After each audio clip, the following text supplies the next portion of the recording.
Hello everyone, welcome back to my channel. Today our topic of discussions is male hypogonadism. So we will discuss about primary and secondary hypogonadism in detail. Initially, let's go through the definition and epidemiology. So male hypogonadism is defined as failure of testes to produce adequate amount of testosterone. Etiology: it can be congenital or acquired. Congenital causes include Klinefelter syndrome, which is the commonest congenital cause and is thought to occur with an incidence of 2:1000 live births. The chromosomal pattern here is XXY instead of XY. So the acquired hypogonadism is even common. It affects 1 into 2000 males, 1:2000. Higher incidence 2% in men more than 40 years due to 1% drop in testosterone level. Evaluation of male hypogonadism. So evaluation can be done. We will look at the presentation of the male person, the failure to progress through puberty, sexual dysfunction, infertility, non-specific symptoms, for example lethargy, reduced libido, mood changes, weight gain. So we will look for the signs and symptoms of decreased testosterone. And the clinical presentation depends on age of onset, like if it is less than the age of puberty and at birth, then it is congenital. If it is later on in the puberty, then it is acquired. Then severity, we need to look if it is complete hypogonadism or partial. Then the duration, if it is functional versus permanent. So then, as I have discussed earlier, we will discuss about two major kinds of hypogonadism: secondary hypogonadism and primary hypogonadism. So let's go through the secondary hypogonadism. It is defined as hypogonadism as a result of hypothalamic or pituitary dysfunction. So secondary, we know it is not at the primary level of the gonads. It's something either from pituitary or hypothalamus. So how we will diagnose secondary hypogonadism? Low 9 am serum testosterone level. One test will be this one. If it is low, then we will go for LH and FSH, which will be either low or low normal as well. So what could be the causes of secondary hypogonadism?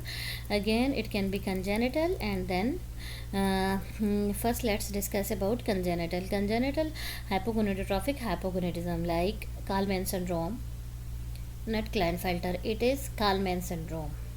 So a genetic factor disorder characterized by failure of episodic GnRH secretion and anosmia. In Kallmann, there is no GnRH secretion, and there is failure of GnRH secretion, and there is anosmia, which means loss of sense of smell. Results from disordered migration of GnRH producing neuron into the hypothalamus. So its epidemiology: 1 in 10,000 male adults, and it affects male to female 4:1. Most of the patients are male. Diagnosis: 95% of the patients will have anosmia, increased risk of cleft lip and palate, sensorineural deafness, cerebral ataxia, and renal agenesis. So it affects, of course it's a syndrome, so it affects along with the gonads, it affects your sense of smell, your hearing, your balance, cerebellar, then cleft lip and palate, and kidneys, renal agenesis. What will be the findings? This is very important, especially for the MCQs and endocrinology. In Kallmann, you will find low testosterone, low LH, and low FSH because hypogonadotrophic hypogonadism. Then rest of the pituitary functions are normal MRI pituitary and hypothalamus. Absence of olfactory bulbs may be seen on MRI. Because of that, there is anosmia. Then normalization of pituitary and gonadal function in response to physiological GnRH replacement. So genetics: most commonly it is result of isolated gene mutation with variable inheritance pattern. There could be several genes involved. All these genes could be involved. CAL1 gene mutation is responsible for some cases as well. 12 to 15% of delayed puberty in families with subjects with Kallmann syndrome. And then males with autosomal dominant form, 50% is transmitted to the offspring who have increased likelihood of undescended testes at birth. Then is the management. About the management, of course, it is hypogonadotrophic hypogonadism secondary, so we will treat by androgen replacement therapy. But if we are going for any fertility treatment, then we need to stop the testosterone. Instead, we need to give gonadotropins here. So what could be the causes of hypogonadotrophic of secondary hypogonadism? It could be three major causes. We can divide into three major causes: either congenital, acquired, or structural. So congenital could be with normoosmia, anosmia, genetic causes like GnRH deficiency and other genes mutation, then fetal unit syndrome and congenital adrenal hyperplasia. Then is the acquired. Acquired include functional obesity, weight loss, exercise, diabetes, illicit drugs like anabolic steroids, opioids, SSRIs, hyperprolactinemia, and syndromic, which include Prader-Willi. Remember that these syndrome like Prader-Willi, Laurence-Moon-Beadle, and Charge syndrome are syndromic causes of secondary hypogonadism. While there it could be structural. Structural include tumors, infiltrative disorders, head trauma, and tumor-related treatment, either surgery, chemo, or radiotherapy. Then we have this normoosmic congenital hypogonadotrophic hypogonadism, futile urate syndrome. No need to understand them in detail. For the exam purpose, you can just remember them that the Kalman syndrome has sometimes a patient with typical symptoms of Kalman syndrome may have normal anosmia, normal olfactory bulbs, and no absence of smell. While structure is also similar. Futile urate syndrome, it has incomplete GnRH deficiency, not complete GnRH deficiency. So releasing hormones are incompletely deficient. So it presents with primary adrenal failure. Hypothalamic hypogonadism is also present. So the problem is at the level of hypothalamus. Then is the structural, as discussed earlier. In children, the most common structural cause is craniopharyngioma. The commonest lesion in adulthood is prolactinoma. While systemic illness, any severe illness can cause hypogonadism. Then the drugs. In drugs, steroids are important, opioids are important, and all drugs which causes hyperprolactinemia, they causes hypogonadism, secondary hypogonadism, and immunotherapy can cause that as well. Then is the Prader-Willi syndrome. Prader-Willi syndrome is also a congenital syndrome, and most common features are almond eyes, hypotonia, poor feeding, developmental delay, type 2 diabetes, short stature, small hands, and learning disability. So Laurence-Moon-Beadle syndrome. Laurence-Moon-Beadle is also congenital syndrome. It can present with severe obesity, polydactyly, retinal dystrophy, learning disabilities, and gonadotrophin deficiency. Then is the hemochromatosis. So hemochromatosis complication is, we already know that it can cause central and primary hypogonadism. Central means secondary, so it can cause both secondary and primary. Then it can cause diabetes as well, which we say Crohn's diabetes, then liver cirrhosis, and Addison disease. And then relative energy deficiency in sports, because sports person, athletes are also taking steroids. Sometimes they are taking steroid, and sometimes because of insufficient energy intakes, they can have features of hypogonadism as well. So in these athletes, sex hormone binding globulin, these will be the patient will have reduced hemoglobin, increased SHBG, and then increased cortisol, abnormal LFTs, and GH deficiency. So this is all about secondary hypogonadism. Secondary hypogonadism, if it is at the level of pituitary, then it is called as hypergonadotrophic hypogonadism. It means that only there is gonadotrophin deficiency. So the diagnosis, there will be low LH, low FSH, estradiol, and testosterone, while the rest of pituitary function is normal. Even the GnRH, the releasing hormone, will be normal as well. On MRI, you will find only small pituitary but normal hypothalamus.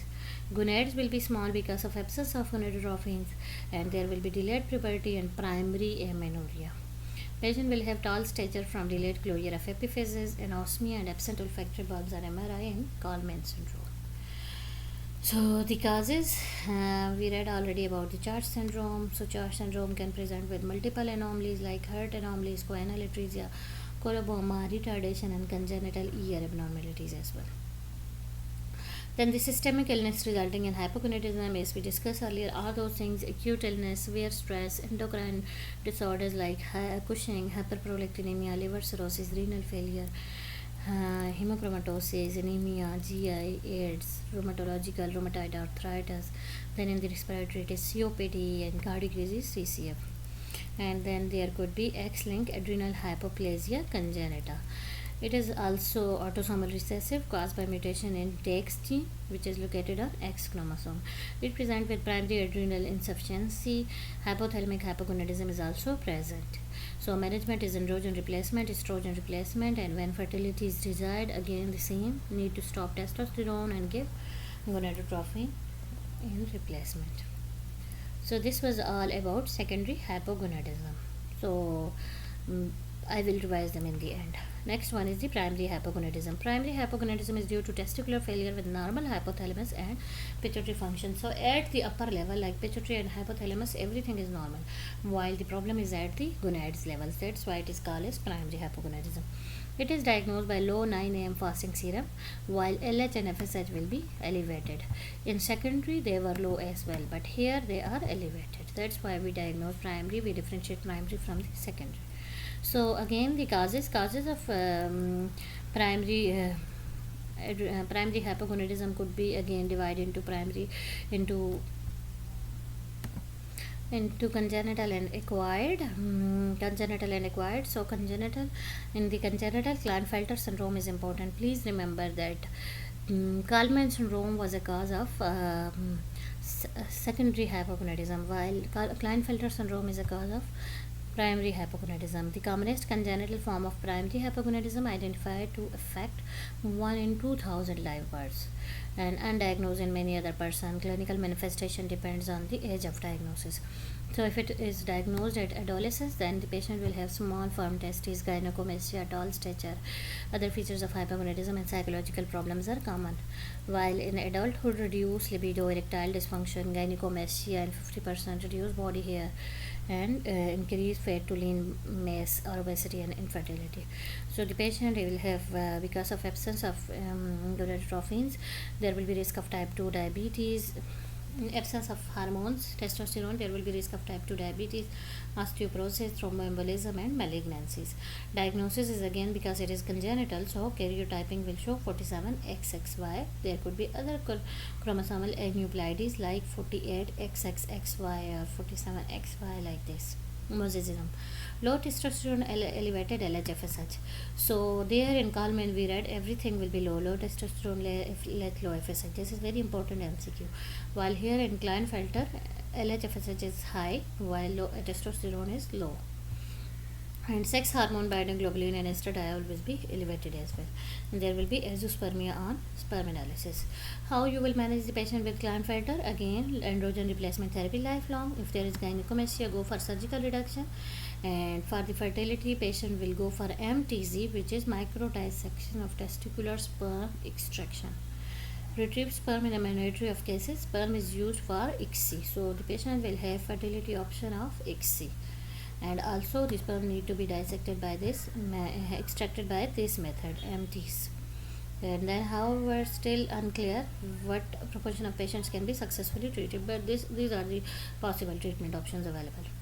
Then is the testicular dysfunction, clinical characteristics of male hypogonadism. So this is the clinical presentation. Testicular failure can occur before the onset of puberty or after onset of puberty. So if it occurs before the onset of puberty, the patient will present with these signs. Testicular volume will be less than 5 ml, penile size will be less than 5 cm, there will be scrotal pigmentation, rugi, gynecomastia, delayed bone age, and decreased body and facial hair. So if the testicular failure occur after puberty, then some of the signs of male sexual characters, they are developed already. Testes will be soft, volume will be less than 15 ml, while in before puberty it was less than 5 ml. Normal penile and normal skeletal proportions, gynecomastia, normal male pattern hair distribution but reduce in amount, central fat distribution, osteoporosis, and mild anemia. So besides Klinefelter, there could be other chromosomal disorders, like there could be XX in the male. Normally XX is in the female, but here is XX male. XX or X0 mixed gonadal dysgenesis, then XYY syndrome, Y chromosome microdeletion, then is the Noonan syndrome, then is the next Noonan syndrome, and others could be archidopexy, gonadectomy. So the Noonan syndrome, 46, XY karyotype, etc. And there could be other causes like cryptokidism. Cryptokidism is the case in which neonates will have undescended testes. It is in 10% of the male.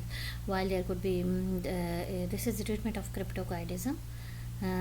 If the patient has cryptokidism, then this is also cause of primary hypogonadism. Treatment is by gonadectomy or archidopexy. Besides hypogonadism, there is a risk of cancer in these undescended testes as well. So other causes of primary hypogonadism could be architis, could be chemotherapy and radiotherapy. So chemo and radio are causing both primary and secondary hypogonadism, because if they affect testes directly or gonads directly, then they will cause primary hypogonadism. In other case, if they affect pituitary and hypothalamus, then they will cause secondary hypogonadism. Okay, and then is the other drugs like sulfasalazine, colchicine, glucocorticoids may reversibly affect testicular function. Alcohol excess can cause primary testicular function. Remember this one, because alcohol is not related to the secondary. It will cause primary testicular failure. While sulfasalazine, colchicine and glucocorticoids are important as well, any chronic illness can cause testicular dysfunction as well, like CRF, liver cirrhosis and hemochromatosis. These chronic illnesses similar to secondary causes as well. And then finally, testicular trauma. Testicular torsion is another common cause of loss of testes, and it may also affect the function of remaining testes. So how you are going to assess? So this is all about primary and secondary hypogonadism. Just a quick review. In primary hypogonadism, there could be congenital acquired causes as well. Congenital causes include Klinefelter syndrome, Noonan syndrome, and many syndromes in which there is microdeletion, X0, XXY. Many different kinds of syndrome can be there, but most important is Klinefelter and Noonan. And while in the acquired causes, it could be related to the drugs, it could be related to the chronic illness and testicular trauma. And in congenital, there is archaeopexy as well. So now go to the secondary hypogonadism. Secondary hypogonadism is either at the level of pituitary or hypothalamus. If it is at the level of pituitary, it is called as hypergonadotrophic hypogonadism. So at the level of hypothalamus or pituitary, it has three major causes like congenital, acquired and structural. Structural is slightly, congenital is Kallmann syndrome, acquired could be any diseases like hemochromatosis, diabetes, then chronic renal failure, liver failure, endocrine causes, and then is the drugs as well. And finally structural causes include tumors like tumor of pituitary, cranopharyngioma, and also radiotherapy, chemotherapy as well. So this is all about primary and secondary hypogonadism. Now let's go to the clinical assessment of hypogonadism. How you will assess a patient with hypogonadism. This is very important for the clinic. So you will take all these histories, developmental history like congenital urinary tract abnormalities. Patient will either have hypospadias, late testicular descent or cryptorchidism. Delayed or incomplete puberty. Please ask about if the sexual characters, how were they before and how are they normal now. Male primary and secondary sexual organs. And then infections, ask about mumps or architis specifically to rule out primary. Then abdominal or genital trauma. Then testicular torsion, anosmia for to rule out Kallmann. Then is the drug history, if the patient is taking sulfasalazine, antihypertensive, chemotherapy, cimetidine. These are causing hyperprolactinemia, that's why. Then radiotherapy, alcohol, anabolic steroids and recreational drugs. Then ask about general medical history to rule out the secondary causes like chronic illness, respiratory, neurological, cardiac, liver as well. Then gynecomastia is common during adolescence. Recent onset gynecomastia in adulthood must rule out estrogen producing tumor. Then is the family history of congenital disorders. Then finally the sexual history is very important. Ask about erectile function, frequency of intercourse, sexual techniques. Absence of morning erection suggests an organic cause of erectile dysfunction. Then you will go to the examination. After history examination, you will look for body hair distribution, muscle mass and fat distribution, eunuchidism, gynecomastia, assess visual field and sense of smell. This is to rule out the pituitary tumors and Kallmann syndrome. Then in the genetic examination, you will look for pubic hair, the phallus, the size of testes, any nodule or areas of tenderness. Okay. Then is the investigation. In the investigation, you will do the hormonal evaluation of testicular function. You will look for serum testosterone. Always look for diurnal variation. Normally testosterone level is peaking in the morning, so look for peak levels occurring in the early morning, 20% separation following glucose injection. And measure serum testosterone between 8 to 10 am when the patient is fasted. If level is low, then this should be repeated, because if level is low, then there is hypogonadism. Normally fasting 9 am serum testosterone is the correct assessment. And then sex hormone binding globulin is the second test. Only 2 to 4% of circulating testosterone is unbound, 50% is bound to this, and the rest to the albumin. So 50% is bound to the globulin, while rest is bound to the albumin. So concentration of sex hormone binding globulin should be taken into account when interpreting a serum testosterone result, because the level may be affected by variety of conditions. It is important to measure SHBG when testosterone values at 9 am are under the normal range. Use the equation, and it has Vermeulen in equation has 98% correlation to measure free testosterone. I am not aware of this equation. We will find this out from the Google. And then is the gonadotrophin raised. Always look for to rule out primary and secondary. If LH and FSH is raised, it is primary testicular failure, and if it is low, then this is secondary hypogonadism, either pituitary or hypothalamic. We should always rule out hyperprolactinemia and secondary hypogonadism. Then look for estrogen. Results from conversion of testosterone and androstenedione by aromatase, because estradiol is also formed from testosterone. That's why look for estrogen as well. Request serum estradiol level if gynecomastia is present or a testicular tumor is suspected. Okay, so till now we have read about 4 major investigation. First one is morning fasting testosterone level. Second one is serum sex hormone binding globulin, then gonadotrophin, then is the estradiol. Let's look at what factors can affect SHBG. So this is very important because results can be false positive or false negative. SHBG is usually raised in androgen deficiency, growth hormone deficiency, aging, thyrotoxicosis, estrogens, and liver cirrhosis can cause high sex hormone binding globulin, while these things can cause low, like hyperinsulinemia, obesity, acromegaly, androgen treatment, hypothyroidism, and Cushing syndrome. All these can cause low sex hormone binding globulin as well. So this is very, very important for the exam purpose. Usually they ask 1 or 2 MCQs from this section.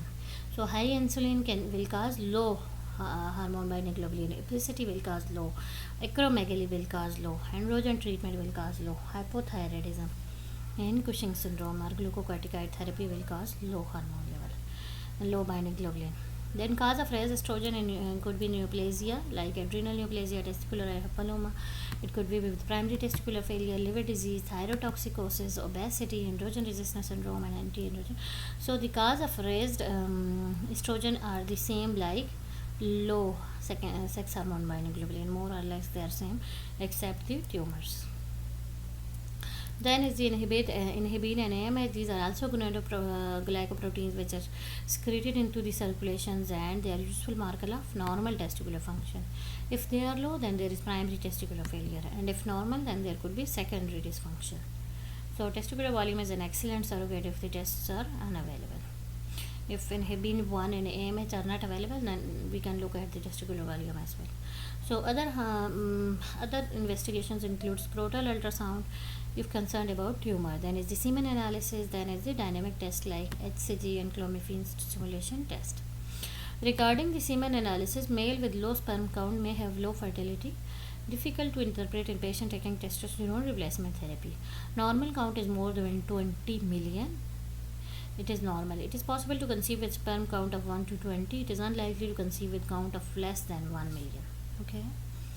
So these are the other investigation, and that's it about the investigation. I will just quickly repeat the investigations, both for primary and secondary. First of all, we will look at the morning testosterone level. Secondly, go for sex hormone binding globulin. Third one is the gonadotrophins, LH, FSH. Fourth one is estrogen level. Then always rule out the causes of low and high raised sex hormone binding globulin. And then finally look for inhibin B and AMH, which are also important glycoproteins. These are biochemical tests. Other than that, investigations include semen analysis, then the scrotal ultrasound, serum HCG dynamic test, and clomiphene stimulation test. Next one is the androgen replacement therapy. This is very, very important both for clinical and exam purpose. So the treatment aims to improve libido and sexual function, improve mood and well-being, improve muscle mass and strength, and prevent osteoporosis. Hypogonadism is a risk factor for osteoporosis. It inhibits bone resorption, thereby reducing bone turnover. That's why androgen replacement therapy is necessary in osteoporosis as well. So what are the indications are important. In males with established primary or secondary hypogonadism of any cause, we should treat the patient with androgen replacement therapy unless and until there are contraindications, and we will read the contraindications ahead. Treatment should be begun slowly in prolonged or severe hypogonadism. We need to start initially with the lowest dose and then gradually taper the dose. Weight reduction is associated with rise in testosterone. Then pre-treatment evaluation. Before starting the hormone replacement, we should always assess the patient in order to look for any signs and symptoms of prostatic hypertrophy, breast or prostate cancer, cerebrovascular disease, and sleep apnea. Examination, rectal examination of the prostate, because if you will give androgen to a patient with BPH, already large prostate, it will worsen the process. That's why we should be careful about these things. Then examine for gynecomastia before starting as well. Then is the lab evaluation. So because this is a hormone replacement, we need to do some tests as well. We need to look for PSA level. PSA is often low as hypogonadal male, rising to normal age mate level with androgen replacement. So this is also for male mate as well. And we need to look at the hemoglobin and hematocrit level. They are excellent long-term biomarkers of testosterone replacement. In older men, unexplained anemia may be the presenting feature of hypogonadism. And finally, the cholesterol profile. So 3 things for the lab evaluation: PSA, HB hematocrit, and lipid profile. What are the contraindication of androgen replacement therapy? Very important. There are some absolute contraindication and some are relative. Absolute contraindication are prostate cancer and breast cancer. Androgen replacement will worsen the process here. And then the relative is BPH, polycythemia, and sleep apnea. In patient with low recurrence risk, there is no absolute contraindication. Then how you will monitor the therapy? Monitoring will be 3 monthly after initiating the therapy, then 6 monthly, and then 12 monthly. Clinical evaluation, we will look for relief of symptoms of androgen deficiency and excluding side effect. Look for serum testosterone trough level. Rectal examination of the prostate if patient is more than 40 years of age. Look for PSA if patient is more than 40 years of age, and always compare with the age related reference ranges. Then hemoglobin and hematocrit target should be less than 0.54 in order to avoid the patient from secondary polycythemia. And finally the lipids level as well. Then is the risks and side effect of androgen replacement therapy as well. There could be risk: prostatic disease. Testosterone level does not cause prostate cancer but could accelerate the growth of incidental tumor. So if a patient is above 40 years of age, a patient needs regular surveillance. So it can induce the symptoms of bladder outflow obstruction in male with prostatic hypertrophy. Therefore, men who cannot have testosterone replacement therapy owing to prostate cancer need bone protection. They should go for lifestyle modification and calcium and vitamin D supplementation instead of hormonal treatment. And second one is polycythemia. Polycythemia is also important side effect of the medication. Target should be more than hematocrit equal to polycythemia is more than 0.54. So our target is less than that. Testosterone stimulate erythropoiesis through hepcidin, which leads to increased iron uptake and erythropoiesis. Therefore, it is particularly important to monitor the hematocrit level in old males especially. Then it is the cardiovascular disease. Yes, estrogen is protective, but testosterone has controversial role. Some of the studies are showing it leads to, if stopped early, due to excess cardiovascular events in testosterone groups. But other studies suggest positive effect on glycemic control. So this is quite controversial here. But they are closely monitored. That's why lipid profile is monitored for patients in old age. Other side effects are acne, gynecomastia, obstructive sleep apnea, hepatotoxicity, mood swings, and suppressed testicular function may take 6 to 18 months to recover. So they will not recover immediately, it will take some time. And supplemented testicular function may take 6 to 18 months to recover. Increased risk of venous thromboembolism like in other hormones. So these are the testosterone preparations. It could be intramuscular testosterone, testosterone undeconate, then testosterone implants, gel, and oral tablets. Oral tablets are 40 mg TDS or 25 mg TDS. And then is the buccal testosterone as well, 30 mg BD dose. So you can read about the detail in Oxford Handbook or either by stopping here, because the video is getting very long. Then that's it. Gynecomastia is a side effect. So that's it for today. We have read about hypogonadism, primary, secondary, causes, evaluation, history, examination, investigation, then the treatment options, then treatment of fertility, then which patients are indicated for testosterone replacement, how you will monitor what could be the possible side effects. If you have any questions or comments, please add in the comment section. Don't hesitate to ask any question, and if you have any suggestion, give me that in this comment section as well. Thank you so much. See you again with another endocrine topic soon. Thank you.